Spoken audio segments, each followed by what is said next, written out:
What's up, everybody? Welcome to a new episode of Geek Out. So, today, guys, we're going to continue our adventure into my geekness. In the first episode, I talked a little bit about my childhood and my influences coming from movies and TVs, being a lot of movies about adventure and spy and stuff like that. So that was my childhood. You can go back and watch the first and second episode on YouTube. Look for the Geek Ride. And on the second episode, I talked a little bit more about my gaming life, what it was in my childhood, where basically gaming was more of a family thing, more of a gathering affair. So if I would have to put a number on this, I would say that from 0 to 15 years old. I would say, yeah, from 0 to 15 years old, I would say that 70% of my like entertainment would come from movie and TV, and a little 30%, maybe a little less, would come from video game. Of course, in the second episode, I talked that midpoint in high school, it changed a lot. I made some friends, and also I discovered basically not discovered, but like I began to play way more on my PC, which was a big influence in my life. Most of my serious gaming was done on PC, where like I said, the console were more of a gathering thing, a family thing. They were like my console gaming as a young man was mostly like co-op game, party game, the big mascot and platformer games like Spyro, Crash, Mario, Sonic. Thank you very much. I can take these off. I don't need those today. I'm not playing a game. So yeah, so today we're gonna continue. I'm gonna dial back a little bit in time because I think last time I went all the way to World of Warcraft, where I began playing in 2004, but come back more seriously in 2007 and 8. So I'm gonna dial back a little bit. I'm gonna go back to the high school era because I think in the last episode, in terms of console, I stopped at like the PlayStation 1 era. Definitely the PlayStation 1 era was a big era for me, but it was, again, mostly platformer, mascot gaming, nothing like all the big PlayStation games, like the Final Fantasies or Chrono Cross or that kind of stuff. I discovered them a bit later on, for too many reasons. First of all, language barrier. These games were not translated in French in America. So if I wanted the French version of these games, like the Final Fantasy, for example, I would have had to bring them over from Europe. But at that time, I didn't know that. These games had too much dialogue and stuff like that to really bring me in those games. That's the reason why I think Final Fantasy VIII for a long time was my favorite, because I wouldn't care much about the story or whatever. It was a cool game, basically as a kid, to just go around the school, kill the monsters. And what's nice about Final Fantasy VIII is that, like, even in the opening section of the game, you can basically go to the highest level, because monster basically level up with you. So you can basically like play the first section of the game, level up to level like maximum level if you have the time and you want to grind for it. But you can do that. So as a kid, I was just going around, and it wasn't until the PlayStation 2 that I really became like invested in the stories that games were telling. Um, like even a little bit like at the same time ish as the PlayStation 2, I was discovering Half-Life, Diablo 2, Counter Strike, World of Warcraft would come a little bit later, but they were not like big story focused game. Even Half-Life, uh, which revolutionized the shooter game, implanting a story or something like that, I was not really aware of that. It would come a little bit later, but but the PlayStation 2 was like that turning point, that foundation on which I build everything up, and all my gaming starting today. Um, I could probably say that the PlayStation 2 was my most influential console. Um, like, how can I say that? Basically, PlayStation 2 was the real foundation. That's the console I had at the time the most game on it. I would buy more game. I would rent more game. I would play a larger variety of game. Yeah, I think it's like that I say this word. Um, I would play a bigger range of game. So Final Fantasy X brought me into the RPG genre, and I went back after that to play Final Fantasy 7, 8, and 9. Um, 9 becoming rapidly one of my favorite. I love 10. 12 a little bit later would become my favorite Final Fantasy. I love 12. I played and finished that game many times. Actually, 12 and 10 are the only Final Fantasy with 15. Sorry, with 15 are the only Final Fantasy that I finished by myself, with no guide or nothing. It's really like those three game, and even Final Fantasy X. Like I said, it was a big cornerstone for me.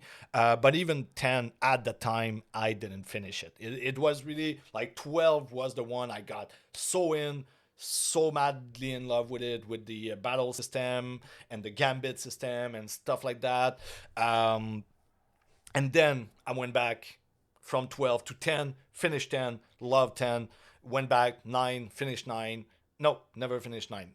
Well, yes, but not by myself. I finished them all. I know the story of all those games, but I never finished it by myself. Or I used a guide at some point because I was lost or confused or anything. These games are not easy for kids. So yeah, so PlayStation 2 really became that that console that would make me explore um, a larger array of game. Um, the reason why I don't think PlayStation 2 is that influential, like it's big in my life. Like I have so much memories of my PlayStation 2 and everything, but even at that time, it was like mostly 50-50 PlayStation, like console gaming, and just gonna replace that. So yeah, so console gaming and PC at that time was really 50-50. What would use most of my time was Diablo 2 and Counter Strike, and Half-Life 2. On the other side, like Ratchet really became big for me on the PlayStation 2. I love the Ratchet era. Jack and Dexter, of course, coming after Crash. And what's funny is that Jack and Dexter made me realize Naughty Dog as a company. For me, Crash was just a PlayStation game, and that's gonna come back later. You're gonna understand why. But for a long, long, long time in my life. Basically, from zero, from 87 to 2009, basically, game company beside Blizzard, because Blizzard was the big thing for me. Every other game company, I didn't really know that. It was a Nintendo game or a PlayStation game, but I didn't like really notice the studio behind the game. Like I would say the name Naughty Dog and Ubisoft and stuff like that, but I wouldn't like associate it to a studio. It was just like, oh yeah, it's the name. Like like when you watch old movies, you have like about 10 logos of production company that comes by and everything. So it was a little bit for me like that. It was, or it's a PlayStation game with a PlayStation, or it was a Nintendo game. The studio didn't exist at that time. So PlayStation 2 and PC really became like the cornerstone of my high school year. These are the two main console I would use. My friends would come over. We would pop anything that can go in the PlayStation. Um, from Tony Hawk, a lot of Tony Hawk. I love Tony Hawk Underground. I think it's my favorite one. Uh, definitely, it's definitely my favorite one because of the story. If you take a look at Tony Hawk from 1 to 4, basically you're just picking up a pro skater or your custom one, and you go do the mission and do the objective. What was nice about Underground that I still love today is that you play you basically, and as a kid in that era, I was a skater. Um, which is a name that I do not associate with because I was not a skater. I had a skateboard. I was rolling and going places with my skateboard, but in the like, I don't know, maybe 5 6 years that I had a skateboard, never managed to do an ollie. So there you go for my professional skateboard career. Um, so when Tony Hawk Pro Skate, when Tug came out, when Tony Hawk on the Ground came out, uh, it was just like the dream. It was, you start, you're this little kid in that New York neighborhood with a scrappy skate like mine, and basically there is a pro skater in town doing a demonstration of some sort, and you just go there. The pro skater notice you. He's like, "Hey man, you got talent. Why don't you go to that place, get a sponsor and everything?" So it was like I was living through that game my dream skater life. So that's why Tug today is still one of my favorite Tony Hawk. I think after that it went downhill until like last week when we got the remaster of Tony Hawk 1 and 2, and I've been playing like I took a week of vacation. Thank you very much for everybody that noticed. I came back well and relaxed. I hope you had a good long weekend for the people that it applied to. But yeah, so basically last week during my little vacation, I played Tony Hawk 1 and 2. I've almost finished Tony Hawk 2, and I realized by playing Tony Hawk that I never played Tony Hawk 1. So it's gonna be very interesting.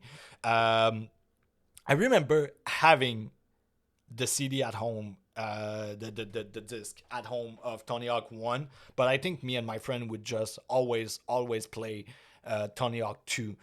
Because I did the career in Tony Hawk 2, and basically every objective was like, okay, yeah, I remember my line. If I go there, I can do the skate, then do this, then do that, and then like, okay, yeah, here you go. I crossed like 5 objective in one go. And I popped in Tony Hawk 1 and was like, where's that level again? I don't remember. I remembered nothing at all. So I finished basically Tony Hawk 2, and I'm gonna come back for Tony Hawk 1. And it's so funny. I love video game. It's like riding a bike. Like it took me maybe what 2 round in anger, and then everything like all the reflexes were back. I'm doing 500 thousand points combo and everything, and I was like, oh my god!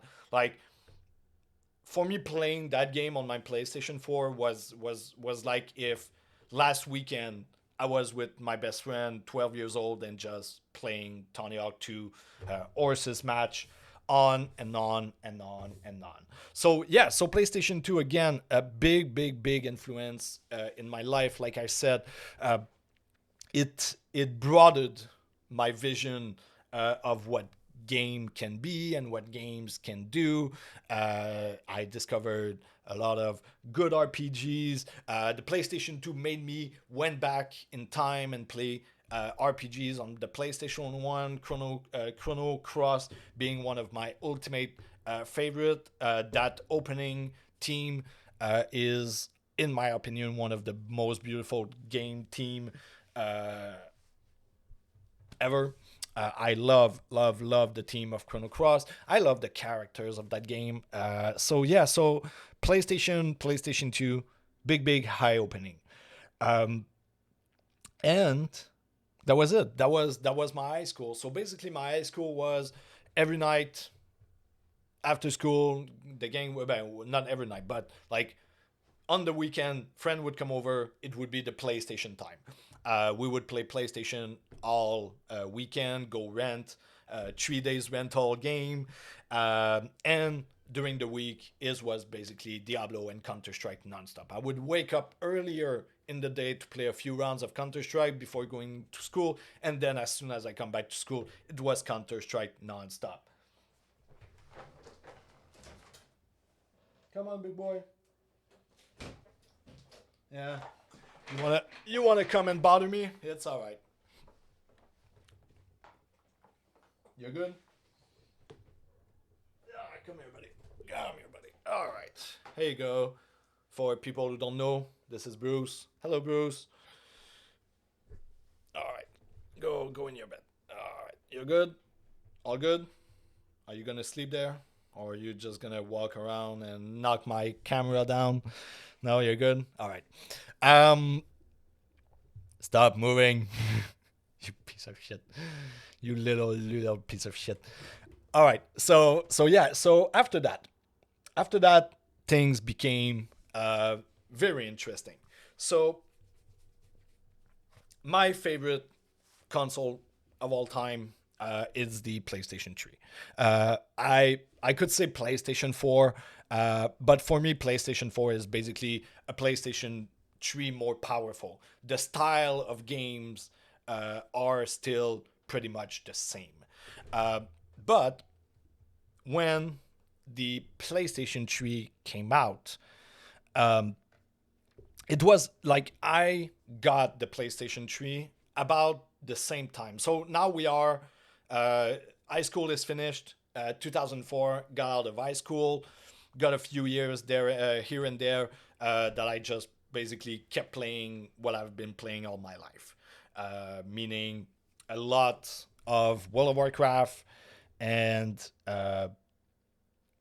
like just replaying and replaying and replaying all the game that I had on my PlayStation 2. So if you like PlayStation 3, I just want to make a little research here for a second. So Wikipedia states that the PlayStation 3 came out in 2006. That one I know. That's not what I'm looking for. I'm looking for the Slim. So the Slim came out in 2009, meaning I got my PlayStation 3 in 2009. Didn't bought the original one. It was way too expensive at the time. So waited a couple of years, and in 2009 I got my PlayStation 3 Slim. And this is the start of everything that I'm gonna present in these series, in these video. This is the start of the build up that would lead me here talking to you about video game. So 2009, two things happened.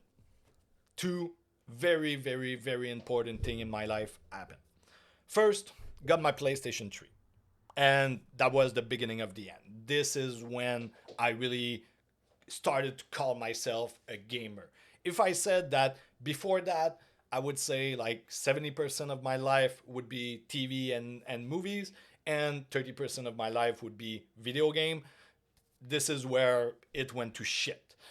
Basically, 80% of my life became video game, and the rest was anime, TV, uh, and uh, and movies. Sorry.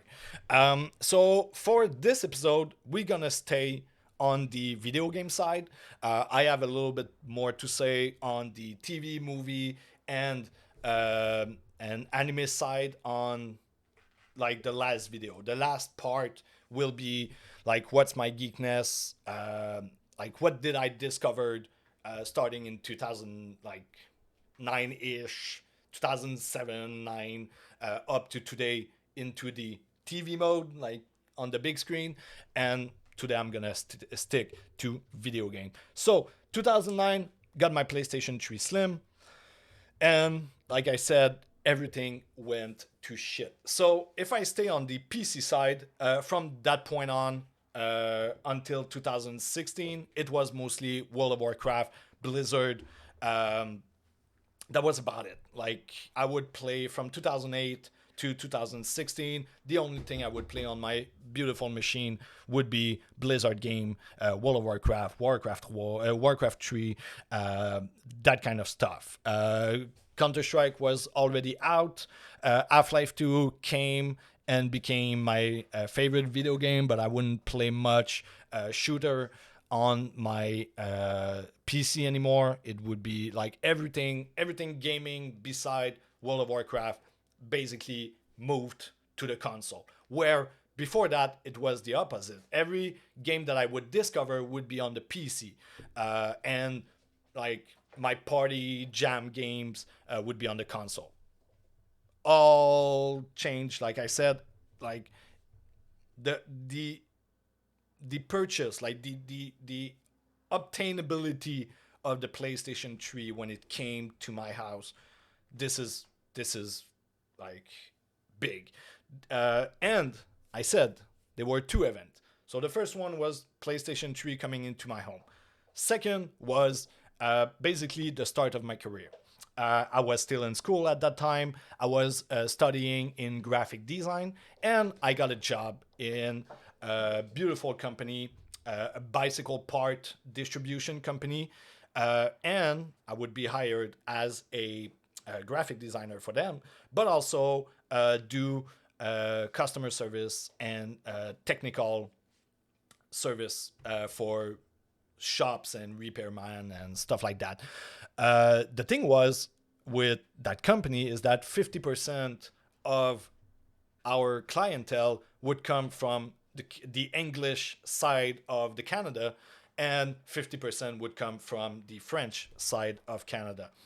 So at that point on, I would speak a little bit English. I learned it in school and everything, but not fluidly enough to be able to serve my customer properly.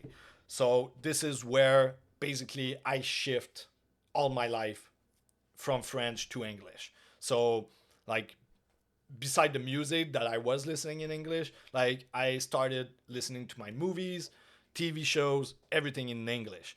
But it's hard to learn a language that you don't understand when you're trying to basically understand things that you don't know about. Uh, so what I decided to do, because of course before that, whenever I was looking for video game information, I would go to a French site. But much of those French sites would come from Europe. So dates and release dates and stuff like that, sometimes the information wasn't right. So in 2009, I said, you know what? Fuck the French site. Let's go to IGN. I knew IGN a little bit because that was the site I would go for cheat code, um, or like guides and stuff like that. But I said, okay, you know what? I need to learn English, and the best way to learn English is to listen people talking, reading things. So I would start reading article and of course, listening to podcasts. And that brings us to the second most important thing that happened in 2009. I discovered Greg Miller. I'm a big fan till this day of Greg Miller. It's been more than 10 years that I've been listening. I would say more than weekly to this guy. So, of course, it started with Podcast Beyond and also Damon shows, which was, what was it? Can't remember the other big podcast on IGN with Damon. Um, oh man, what is it? Oh man, that's gonna. I'm gonna look it up right now because that's gonna piss me off.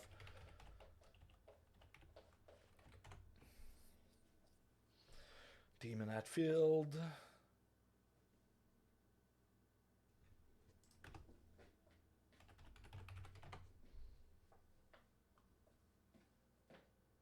GameScoop. Thank you. God, Jesus Christ. So GameScoop and Podcast Beyond really became like the center around which everything gaming would uh, um, basically orbitate. So that was a big boom. So by listening and trying to understand Colin Moriarty and having Greg Miller screaming in my ear every week or every day, um, was like very informative. Like I wouldn't be able to talk to you like I'm doing right now. I know it's not good. Like my English is sometimes bad. I'm missing a lot of vocabulary. I don't know exactly how to pronounce words and stuff like that. But I wouldn't be even able to tell you, hey, what's up? This is Alex. Welcome to the Geek Ride, without the help of these guys. And PlayStation came in. So those two together made me as the man and the gaming fan and the gaming little guru that I am today. And the reason why is that I said it earlier in the episode. Like even when I was seeing the Naughty Dog logo, the old one, I loved the old one with the dog with the glasses. Even if I saw the Ubisoft logo or the Blizzard logo, I wouldn't associate that to a studio or anything. This is where I was wrong. And basically, starting to listen to Beyond and GameScoop, I realized that the video game industry was a big fucking thing. Uh, this is the point I realized that. Well, I realized that a little bit earlier with the Prince of Persia series on PlayStation 2, but this is where I became so proud to come from Montreal with Ubisoft Studio right in my backyard. Like not literally, but Montreal is not that big of an island. But with having Ubisoft and noticing that Ubisoft was there. So that was a big move. With PlayStation 3 came some and most of my favorite franchise still today. On my PlayStation 3, this is where I discovered Assassin's Creed. Still a big fan. Still very proud of these games because they comes like these games are produced and built in my hometown or in the town that I'm currently living in right now. So basically, Montreal and Quebec City are kind of splitting the game in two. So that's really interesting. I've never been more proud in my life that uh, when I think if you start Assassin's Creed 1 and 2, it's basically Ubisoft Montreal present Assassin's Creed. That was such a proud moment in my life. Like it was like, oh man, you know what? Now Montreal and the Canada in general is recognized as like a big player in the video game. Uh, I know that BioWare was there way before us, and that BioWare, like again, this is another brand that I'm so proud that we have here. Same thing with EA, but I don't really care for EA. But we have a big studio in Montreal of EA. But yeah, so discovering that in my town they were big studio, very important studio that would work on very important game, and one of those game was Assassin's Creed. That was like for me, like I discovered open world game like most of the people with GTA. So the GTA 3, GTA San Andreas, San Andreas came. No, that was PlayStation 2 era. Yeah. So Vice City, San Andreas, big part of my PlayStation 2 era of gaming. But Assassin's Creed was the one that was like, okay, now I understand what a big open world game, what's the liberty of a sandbox game, what you can do with this and everything. So very big influential on my life. And as you can see on my shelf here, like if you try to find my PlayStation 2 game, you have a like maybe $5-6 over there. I lost or sold some of them. My PlayStation 1, basically, there's not much here. It's my a little bit of my collection of Final Fantasy game, mostly Parasite Eve, stuff like that. But if you take a look on the top shelf, basically half the shelf are my PlayStation 3 game, and half the shelves is are my PlayStation 4 games. Um, so PlayStation 3 just made me the gamer that I am today. I've played so much games, so much hours. And again, what was nice is that I was already a PlayStation fan from PlayStation 1 to PlayStation 3 at that point, and I suddenly, out of nowhere, discovered this beautiful and amazing and very interesting podcast about PlayStation.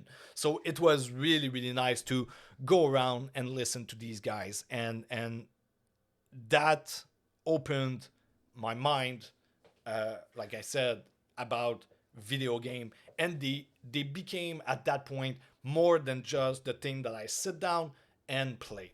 I never studied in video game making or stuff like that. I don't have that expertise, um, but from that point on, I would study video game just like if I went in school to learn it. So this is the point I would really pay attention to GDC, listen to a presentation by developer, learning what's the role of a game director, what's the role of a narrative director, what is the role of a programmer, what is the role of an artist designer, level designer, what these people do, and why you need all these different people to bring the game together.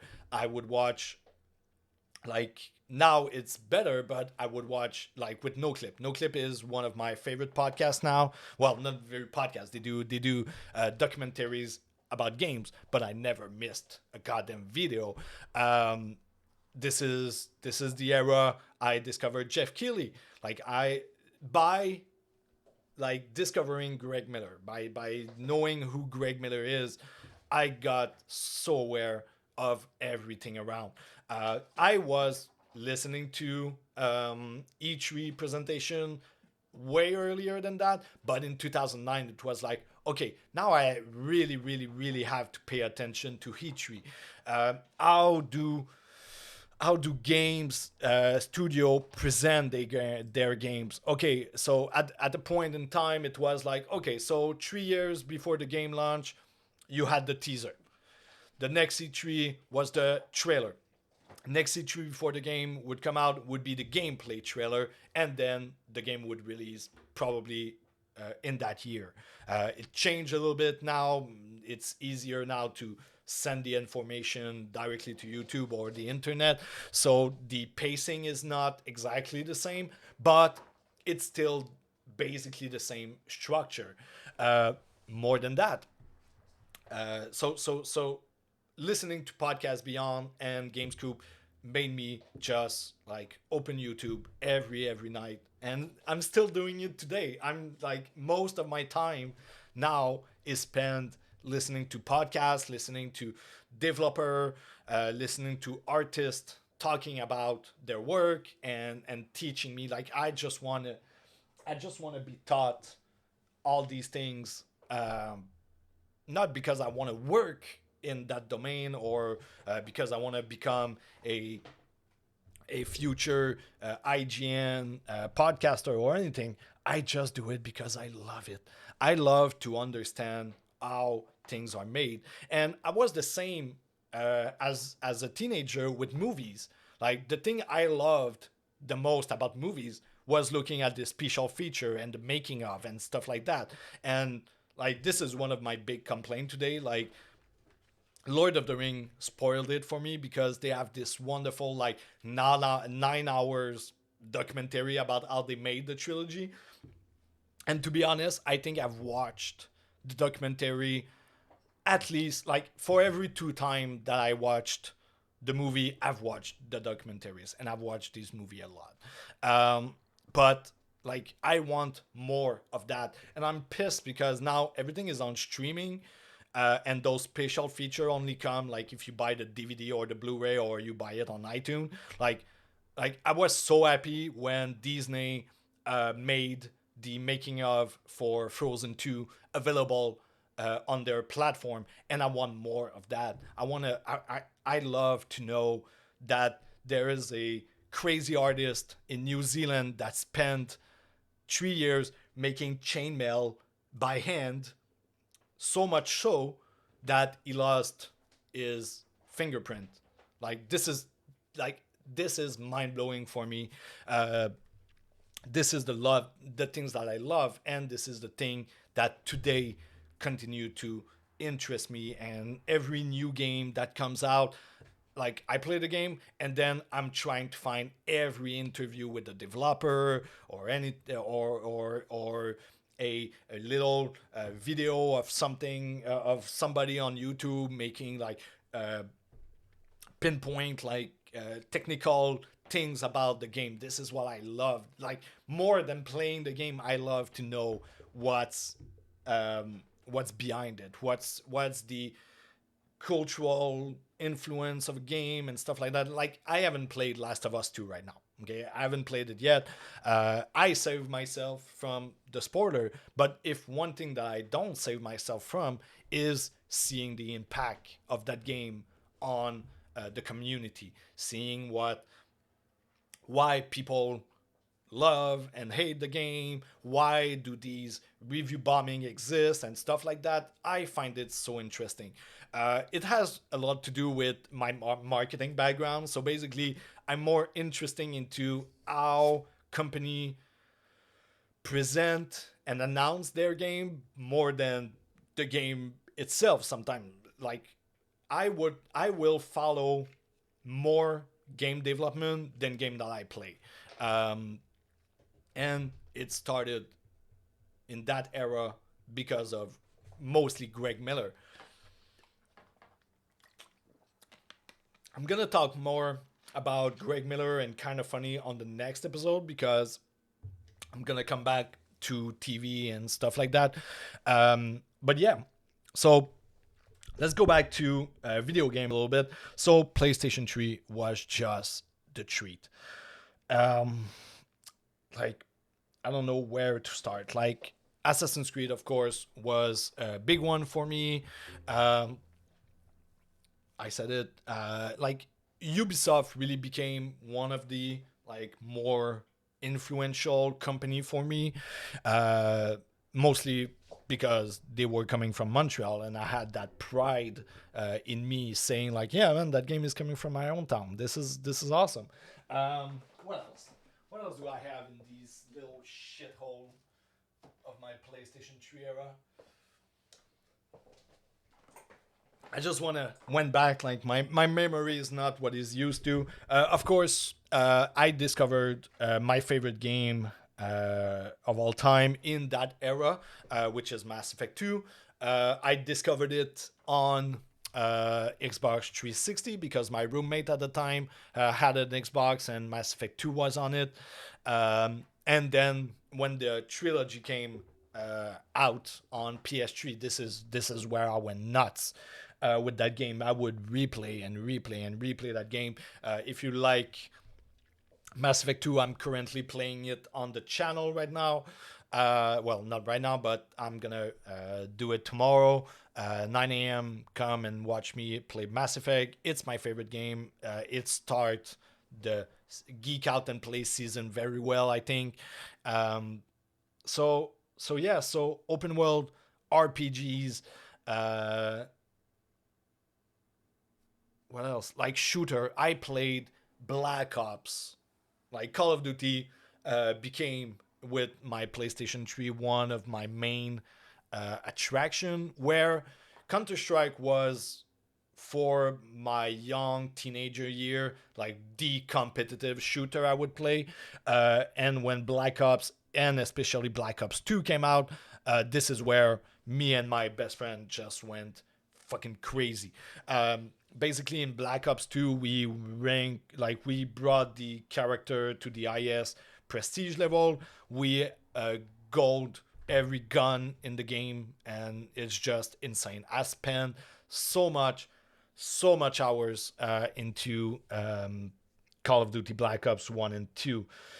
Mostly, I've never played much of the Modern Warfare. Now the remake is out. I'm probably gonna try it. Black Ops, like after Black Ops 2, I think it was Ghost. Didn't care much for that one, and after that they just went crazy with the modern and ultra modern warfare where everybody jump around and no, like for me that Call of Duty was that fast pace, like almost straight line. What I mean by straight line is basically one plane gaming and fast going. On the PC side in that era, basically it was just the continuation of that Blizzard machine. World of Warcraft, starting like I said, I think in the last episode, I started with like seriously. I mean, I played the vanilla World of Warcraft, played for 6 months, about left it alone, didn't care for Burning Crusade, and then Wrath of the Lich King came. I went crazy on it. Played after that the Cataclysm, uh, Pandora. You want to go? Yeah, tu rentres tout ça. All right. All right. So after that, on the PC side, it was again mostly the Blizzard machine. World of Warcraft, Wrath of the Lich King, Cataclysm, Pandora, and I bought the last one I bought was Lord of Draenor, and I played like the campaign, if you want to. Like I played everything that I could do solo, and after that I stopped. Like it was I gave a lot and a lot and a lot of year and money, a lot of money to World of Warcraft. When Diablo 3 came out, I was already on board. Hearthstone took a lot and a lot of my time also. So my PC was mostly at the time uh, my Blizzard machine. What's nice is that now that we are in the modern era, PlayStation 4, of course, this is my main machine. I am so happy to have stayed with Sony. I think what Sony is doing in the landscape, investing in those big AAA game and taking a lot and a lot of financial risk with those, I think it's remarkable. It's just I don't know how from PlayStation 3 with Uncharted, Last of Us, we got where we are today, and we have like the beautiful, amazing Horizon Zero Dawn, Last of Us Part 2, God of War, Spider Man. Are you fucking kidding me?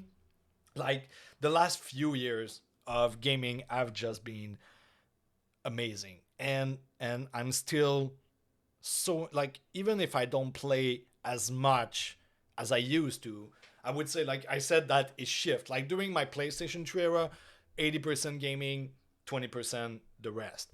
I would say that now, as an adult, I'm 33 years old now, so I would say that for the past maybe 5 6 years, it balanced itself very good. I would say 50-50, like 50% video game and 50% everything else, the anime, TV, and everything. Uh, like 2008, 2009 were big for television. I will tell you that in the next episode. But yeah, and I'm happy now more than ever about gaming. PlayStation 5 is coming up soon. Can't wait. I received an email for the pre-order registry. I was so glad. So yeah, I put my name in the box, and hopefully I will be able to pre-order PlayStation 5. But what I'm mostly happy is that now it's not like it's not like, oh yeah, my PC is my gaming and my console is my not gaming. No, everything leveled out. I play as much on my PC that I play on my PlayStation 4. What I love about my PC is that I have access to tons of game and services that allow me to play game basically for free. Like we got the new Watch Dog, Assassin's Creed, and Far Cry coming in the next few months.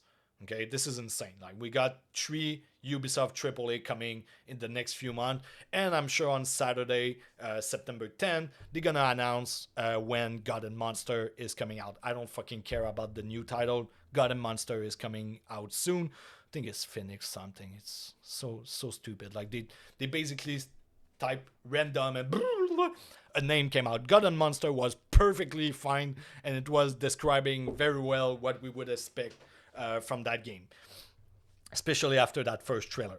So I don't know why they changed it. This is kind of stupid. So yeah, but what I was going with that is that now I have a choice. Well, not really, but I have a choice. Or I pay $20 per month on my PC to play these games via the Ubisoft services, or I pay 3 times. Well, for us now it's almost $100. So, or it costs me $20 per month. So even if I go the all year, I pay $20 all year long. I have for $200 of game, like basically it would cost me $200. I won't pay it the all year. Let's say I pay it until Christmas. So October, $20. November, $20. December, $20. So that's $60 for $300 worth of games. Like, what? Are you shitting me? And Game Pass is doing me this. Like, for the past year, I have to be honest, I'm a PlayStation guy. Okay? To the bone, I'm a PlayStation guy. But in the past year, the only 2 games I bought on my PlayStation, not played, but bought, were Final Fantasy VII and Ghost of Tsushima. Oh, sorry, I bought Tony Hawk Pro Skater 1 and 2. These are the only 3 games I bought on my PlayStation. Everything else I played or on PSN, or it was Fall Guy or stuff like that. Everything else I played this year was on Game Pass. Whether it's indie game or AAA game coming out of Microsoft Studio like Gears of War 5. What else? What else came out this year on Xbox that was really really good? Fucking Ori and the Will of the Wisp. That game is a fucking masterpiece. $0. There you go. It's just there. Game Pass in the past year blew my mind so much and allowed me to play so much game for that little $5 per month. This is amazing. And last year, not last year. Yes, no. So basically, not Gamescom, sorry, the Game Award 2018, Epic announced the Epic Store with Hades coming out, and that has been a blast. Why? Because every fucking month, Epic Game give free games. That's it. You don't pay a subscription or anything. No, they give you free game every fucking month. You don't have to buy a game on their services. Actually, the only game I bought on Epic Game Store since I have it is Hades from Supergiant. Love you guys. That game is fucking amazing. Can't wait for 1.0. So basically, my last year of gaming, I bought 3 games but played maybe 100. Like it's amazing. Even these days, like I'm playing Mass Effect 2. Okay, I'm playing Mass Effect 2. I didn't buy the game. Like I cannot. I will not go and plug my PS3 that is right here into the capture card that I don't have in my computer. No, I just went on Origin, paid $20 I think for their services, and I'm currently playing Mass Effect 2 with you guys. Uh, for that $20. I know it's an older game, but I'm so happy that the Netflix of games are coming. I don't know what PlayStation will announce, if they're gonna take that route for the PlayStation 5 and on and on.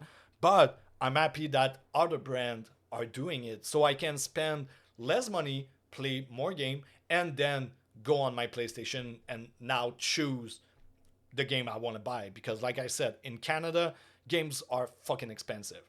Like, I hear people complaining in the US about that $60 game. Here it's $80 plus tax. Okay, we pay 15% of tax here in Quebec.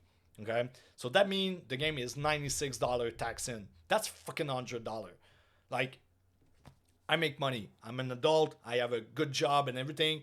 This year was a little bit slower because I bought my condo, so I didn't have the same budget for game. But even next year, like, do you really think I'm gonna buy the PlayStation 5 version of Assassin's Creed Valhalla when for $20 I can have it on my PC? I know not everybody has PCs that can run that game. Even mine is not that big of a deal. It's a good PC, but it's not a $5,000 power RTX 2080.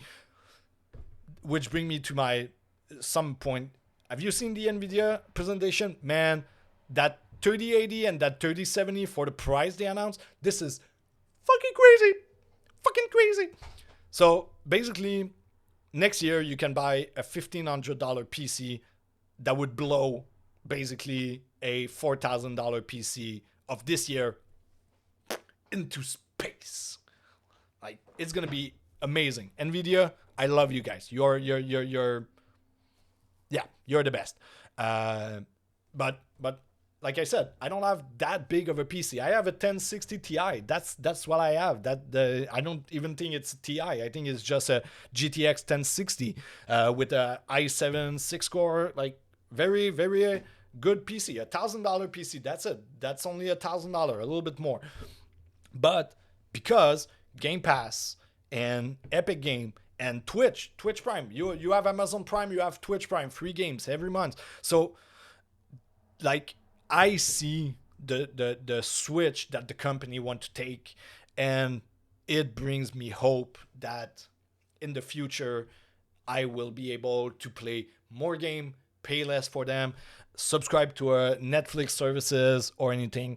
I love gaming, guys. I love playing games. I love knowing how games are made. Like, I love predicting when a company will announce a game or present a game, what ways. Like, I love to study how they do their marketing. Of course, it's my specialty. I'm a graphic designer and a publicist and a marketing. So I love to watch this. And the big reason why I became this passionate about video game and this interesting, I owed it to 2009 Greg Miller and my discovery of the English language. So I'm gonna talk a little bit more about Greg and streaming and TV and movies in the next episode, because from 2008 to now, we have been blessed in movies, starting with Iron Man, that launched the whole MCU. That is a big part of my life. Of course, you have Breaking Bad, Game of Thrones, The Soprano, all these amazing TV shows that I've been blessed to being able to finally watch because that language barrier wasn't there anymore. So I can't wait for next Monday, guys. We're gonna come back strong. Tomorrow, don't miss it. We're gonna continue our adventure in Mass Effect 2 with Geek Out and Play. My name is Alex. You have watched Geek Out. Thank you very much, guys. If you like what we do, please subscribe. We are on Twitch every day 9 a.m. from Monday to Thursday. Of course, it was a long weekend, so I wasn't in town yesterday to record. I'm going to take Friday this week to bring the show up to speed a little bit. But yeah, guys, thank you very much. Love you guys. See you soon.